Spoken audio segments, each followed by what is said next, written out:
Globe gibt es eigentlich erst seit Ende des 15. Jahrhunderts. Das älteste Objekt, das wir kennen, ist der Beheim-Globus im Germanischen Nationalmuseum in Nürnberg.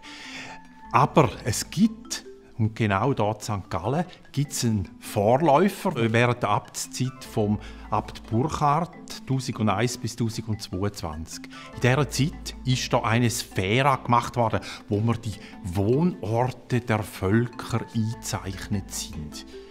Der Originalglobus, der ist dann 1712, also mehr als 100 Jahre später, von Zürcher und Berner Truppen hier in St. Gallen mitgenommen worden. Und da hat sich daraus ein längerer Kulturgüterstreit zwischen den beiden Kantonen Zürich und St. Gallen entwickelt. Speziell an dem ist, dass er einer von nur 2 Grossgloben ist, die aus dem 16. Jahrhundert erhalten sind.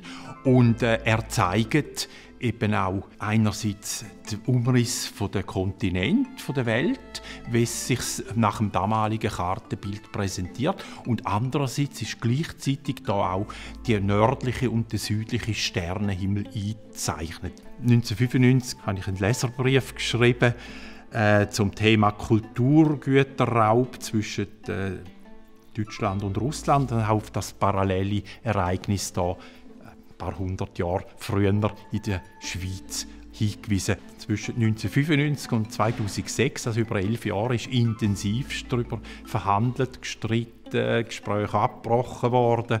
Und 2006 hat man dann unter Vermittlung vom Bundesrat, damals der Herr Guspin, hat man dann so eine salomonische Lösung gefunden, wo beide Kantone eigentlich ihr Gesicht nicht verloren haben. Man hat einen Kompromiss geschlossen und in diesem Kompromiss war vorgesehen, dass der Originalglobus in Zürich bleibt, aber dass Zürich auf seine Kosten eine Replik von dem Globus herstellt.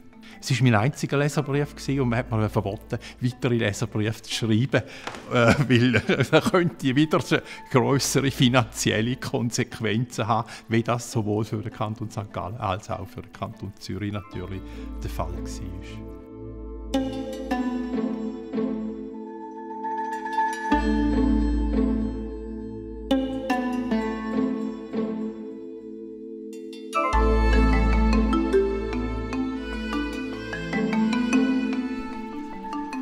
Ja, es ist sicher das nachhaltigste Geschäft, das mich während dieser Zeit in der Stiftsbibliothek begleitet hat. Vor allem das für die Öffentlichkeit am besten, am eindrücklichsten. Der Globus ist während langen Jahren in aller Munde gewesen, sowohl in der Ostschweiz vor allem, aber auch in der ganzen Schweiz. Und er hat das Weltkulturerbe Stiftsbezirk St. Gallen doch noch ein bisschen publikumswirksamer, noch ein bisschen grösser gemacht. Das spürt man auch. Und darum sind wir eigentlich auch eben Weltkulturerbe.